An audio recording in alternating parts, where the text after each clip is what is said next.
Morning, gorgeous. It is great to see you. And in case you think I'm not gorgeous, hello, excuse me, I'm allowed my opinion of you, and I think you're fantastic. So just, put that in your pipe and smoke it. As used to be said. Not that I have ever smoked anything, but you know what I'm saying. Just for a moment, imagine if this is how you feel about yourself, that you are amazing. Just, let that land for a minute. Amy, Linda, good morning. Shock yourself. What if that was who you were? We're doing rocks today. Of course we're doing rocks today. It's just, It's supposed to be a clear day. We got washing to do. It will be a clear day, but right now there's just fog out the wazoo. And if you've seen the photos on the timeline, on my timeline, go and have a look. They're really beautiful because there's dew on everything, right? Okay, rocks. So this teeny tiny little polished crystal tumble, just, here being itself, it's quartz. You can see it was a little quartz point and it's been tumble polished to be just like, this. Amazing in its absolute simplicity, just like you and me. Good morning, everybody. I can see you coming on. Facebook doesn't always tell me who you are, but it's a great pleasure. Seeing Maria, I recognise your little face. Jen, good morning. So now we have a piece of fluorite. Look at this. You can see the shape of it. It's growing through here. Maria, it's you. Good morning. And well, you can see, it grows in these chevron shapes. Dove, good morning. And it's green on the top and a bit purple underneath. And there it is. This one is probably the first rock I actually ever really got to know. This piece of flint sat in my grandmother's cabinet of wonders when I was little. We'd go and see my grandparents. Morning, Jenny! And there was this cabinet, and amongst many other interesting things, it contained this piece of obsidian. Shara, good morning! So here it is, and it's a beautiful reflective thing. And you can see very much it looks like shattered glass because this is volcanic glass, right?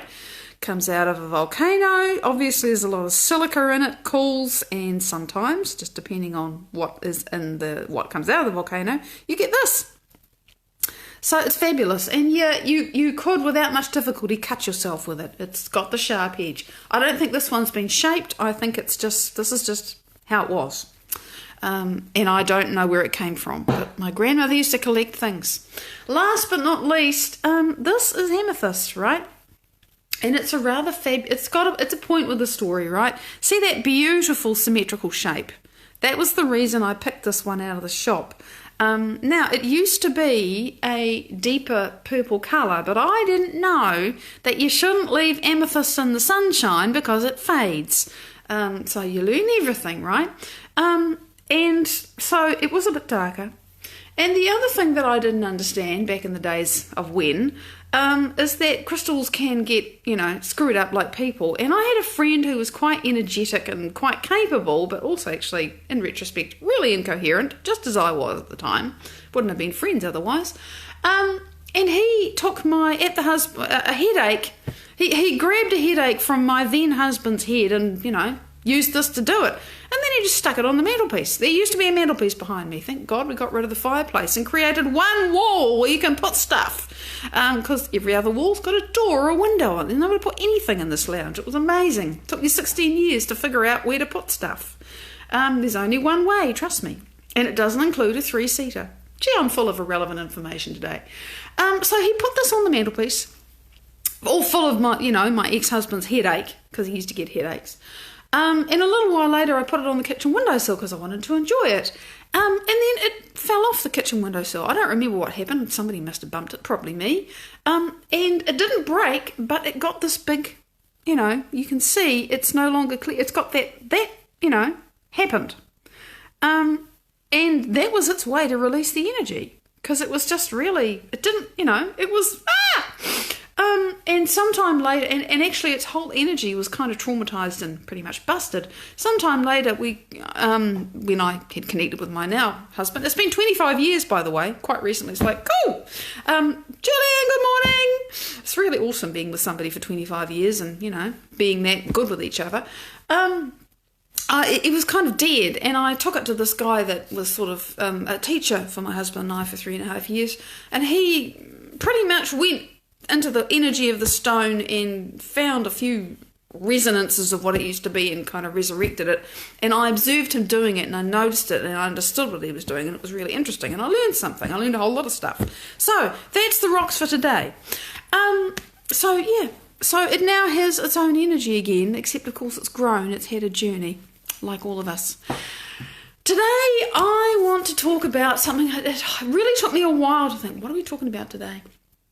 And then, in the way that happens when you put a what are we doing, what's the next thing, a what, a how, a who, a when, a where question. The frontal lobe, and you got one of these too, 40% of the human brain, that's why we can create, it's why we can choose, it's why we can speculate and, all of these choices, and we pull things together. I sort of realised, oh, yes, I recognise this person doing that and this person doing that, and that's the thing I want to talk about. And the thing I want to talk about today is when there's something that you've been, banging your head against forever, because I really think that I'm talking about long-standing things, and you're smart. Now, not everybody has a huge analytical brain, and actually that's the wrong word. And you're a thinker. Not everybody is a thinker. Not everybody pulls things apart and tries to understand them and wants to know the reason for everything. It's not good, it's not bad, it's just different.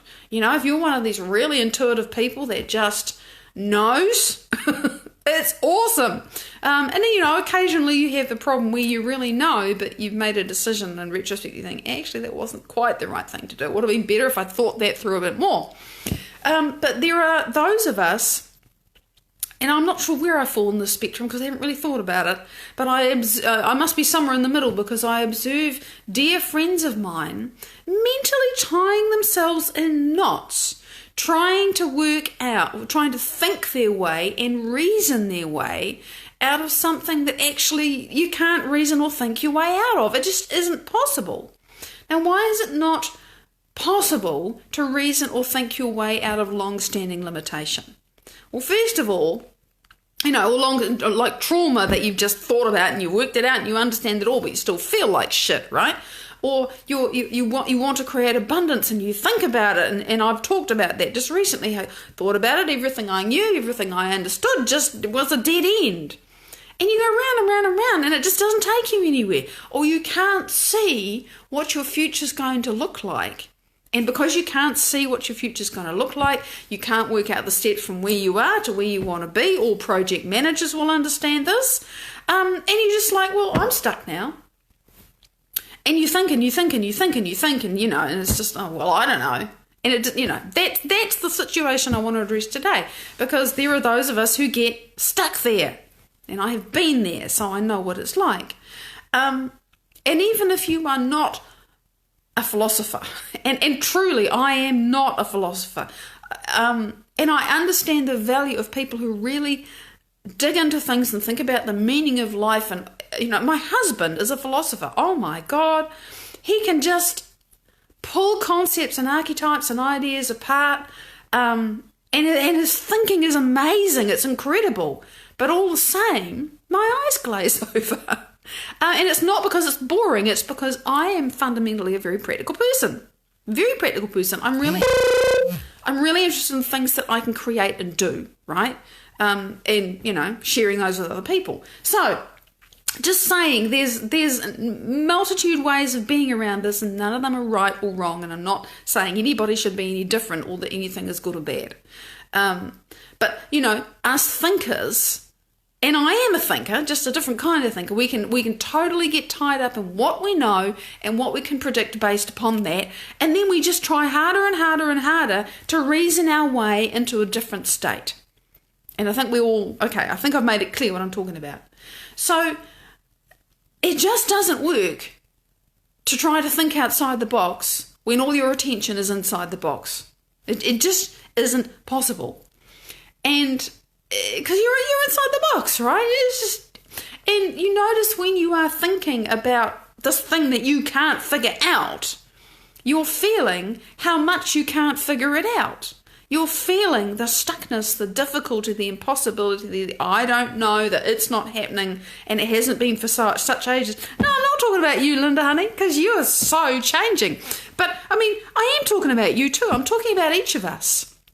We all bang our heads against our own brick walls and think, why can't I change this? And of course, asking why can't I, because of blah, blah, blah, blah, blah, blah, blah, blah, blah, and you tell yourself the story again and you feel the feelings of how true it is for you. And, you know, that cycle just continues to perpetuate how impossible it is. So I'm glad I'm talking about this because it is kind of real for most of us one way or another. Vicky, good morning.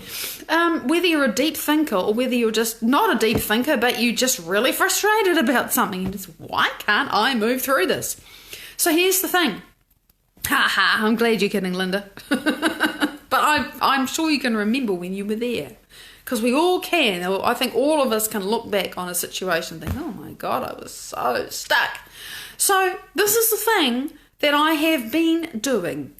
And yeah, I'm getting results, very exciting results. I'll tell you about them later. That's not what we're doing today. You can't think from where you are and work it out from where you are to get where you want to be. Nora, good morning. You have to become so intimately acquainted with who you are when that problem isn't even anything you can remember. And that is not a thinking process. That is a visceral, feeling, experiential process. And that's the part that has really landed for me in the last 3-4 months particularly. And you know, and you, those of you who've been watching and whatever for a little while, you'll know that I talked about, okay, I've got to tell a bit of a story. So, you know, we've had this pandemic on the planet, right? And because of the pandemic, and because the man who created the body of work that has really helped me to transform my life, and that's Joe Dispenza, couldn't run around doing his week-long workshops where people completely change their lives. I mean, that's his passion. I can understand why. That's like working with 1,000 people and being the conductor of an orchestra where miracles just happen in every seat. You know, I mean, imagine how awesome that would be to be able to coordinate and create that. You got a bunch of team people helping you. Imagine the sheer joy and love and, oh my God, I get to help this happen, right? But with COVID-19, he can't do that. So he very clearly and determinedly said, I am not going to be victim to my circumstances. That's a statement of power and something I have to remind myself. I am not going to be a victim to my circumstances. So he started creating. And one of the things that he created was this 15-minute little meditation called Go Love 20, which was about the idea that if we can have a virus that spreads fear and people get upset and their immune systems drop, because when you're stressed, your immunity goes down, like not a day later, pretty much within minutes. If you're in a constantly stressed state, you are constantly suppressing your immunity. It's just a physical fact. So, oh my God, you know, wow, really? Yes. Because we have that much power in our lives. So this little 15-minute meditation called Go Love 20, the idea was, let's make a positive virus. And the idea of the meditation was that you just bring somebody into your heart, you love on them, and you open your heart, and in the process of opening your heart, you boost your immunity, which you do. So I did this. And that's a long story. I did this, and it did break me open, and I had a lot of stuff to release in order to do that. But as a result of opening my heart, I finally started to be able to really change my state at will, not in a second, but in 10 to 15 minutes. Whatever state I'm in, I can really change my state now. Hint, you've got to be able to really open your heart if you're really going to change your state. And another hint is that if you had a lot of pain, it's probably going to hurt a bit when you open your heart because that pain's got to release. But it's a kind of a good healing pain. So anyway, so I've been able to really change my state since I finally latched onto that work, and there was resistance I had to overcome. And started to do that, and I found that in my other meditation practice, in the work where I'm creating me, oh my goodness, I can really move into the elevated state of how it feels in my body, in my bones, to be in my future. And now I'm getting so intimately acquainted with my future. I can go there. I can feel it. I know who I am in that time. And although it's completely impossible, I don't care, because I'm already there. And I know that future is coming to me. I mean, you can feel this conviction, right? I am not convincing myself here. I've felt it. And I've felt it not just once, I've felt it many times now. And every time I go back there, I feel and I notice more. It's like I'm building more experience of my future every time I go there, and I feel it. And I remember how it was when I was in my future yesterday. Isn't that fun? We're doing time travel, right? Yesterday I visited my future. Today I visited my future again, and more came in. I experienced more of it. For me, it's a particular day, and everything that day represents, is already done. It's already finished, and there's more coming. There's this amazing future in front of that future, but I am in that future and I'm feeling it, and I'm really feeling it. It moves me to tears. It makes me laugh, because, laughter, what? I've been so serious. Long story. It just becomes so real. And when I'm there, and I'm practicing embodying that state, and I'm bringing more and more and more of that state into my being on a daily basis, the answers to the questions, the I don't knows, they don't have the same power, because I'm already the person that does know. And when I'm in that state of being, honestly, I've done this so many times now, I can... I'm having this great time. I'm in this future. And it's like the question that I had is my old self, my past present self, which is me now, right? Not. But anyway, the words start to fall over. My past present self had a question yesterday. Now I'm in this deep state. I'm in my future. I'm feeling it. I'm living it. And I suddenly remember that my past present self had that question, and the question flies into my awareness, and so does the answer. It's immediate.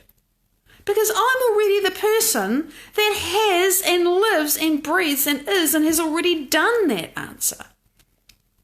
So it's just a completely different way to source information, guidance, healing, by the way. Same thing. And let me talk about that a little bit, because I'll show you. I don't know if I can find probably not the right quote. I'm reading another one of Joe's books, right? This is back to front. You Are the Placebo. This is the book that comes before Becoming Supernatural, which is the book that's changed my life. So I'm starting to understand a little bit more of the epigenetics and the genetics that goes on, and how it is that you have a thought and it signals the cell. There's a chemical messenger. I talk about thoughts and feelings. You have a thought, you get neurotransmitters. They talk to your pituitary and your hypothalamus, and you get neuropeptides, and they talk to your hormonal centers, and the hormonal centers give you a feeling. And that feeling sends messages to your cells throughout your body. And yeah, they're chemical ones, but they're also resonant ones, because the cells respond quantumly. They respond faster than the speed of light. So although there's the chemistry, your resonance, your energy communicates instantaneously to your cells as soon as you're doing it. And those resonant things activate receptors, and a message goes through to the DNA, and that message says select that gene, make that protein, boom, out it comes. And it's a direct correlation with how you've been feeling. And it's momentary. It's amazing. So, put new information in my brain, it kind of explodes and, this is cool. I understand a bit more of this now. We are so powerful. And, I was talking with my husband about this yesterday, and he uses the word imagination, and I realised that I really didn't like the word imagination. You know why? Because for me, imagination was about unicorns and flutterbies and rainbows and all things fantastical. And I'd said, here's imagination and here's reality. So I've had to use the word creating, because I can create a different reality. But to imagine a different reality, it's like, well, it can't possibly come true. But if imagination is about sensing it and viscerally experiencing what I desire before I ever have the experience in 3 dimensions, then I'm signaling my cells, Jocelyn, good morning, lovely. If I'm feeling the absolute celebration of having healed my body, who knows how, when, where, what, whatever, if I can make the experience so real that I feel it, that, oh yeah, I did it. In that moment when I'm having that experience of knowing that it's done, and I can walk or I can breathe or I can have no pain or whatever it is, in that moment I'm sending my body that signal. And you send a different signal to the gene. And it might be that you've sent the I'm in pain, I'm in difficulty signal to your genes for 40 years. But if you keep sending that other signal, sooner or later you're going to get a different response. And it's not just genes for health. There are genes, and I'm speaking from personal experience, there are genes for feeling abundant. There are genes for feeling unlimited. There are genes for feeling joy. And of course they change your body. But they also change how you feel. And when you walk through your life having a different felt experience, you make different choices and you interact with people differently. You get the picture. So your job, our job, my job in creating, in imagining, in sensing, in feeling is to become it, to viscerally, intimately get to know who that person is in that future that you think is utterly impossible. Well, who cares if it's utterly impossible? People have done impossible things before now. Just put yourself there, and however you do it, make it more and more real, because that's how it works. I'm excited about this. It's Tuesday, which means in 3.5 hours I'm going to be back telling the update of how our Sang Marie Gomez is doing in the Gambia. So I hope you'll join me, if you're available, if you're on, if you'd like to. It'd be delicious to see you. Until then, thank you so much for joining in. Become your dreams. Don't worry about the how. Just become. And the how will find you. Cynthia, it's gorgeous to see you just soon enough to say goodbye. See you in 3.5 hours and or tomorrow. Bye-bye.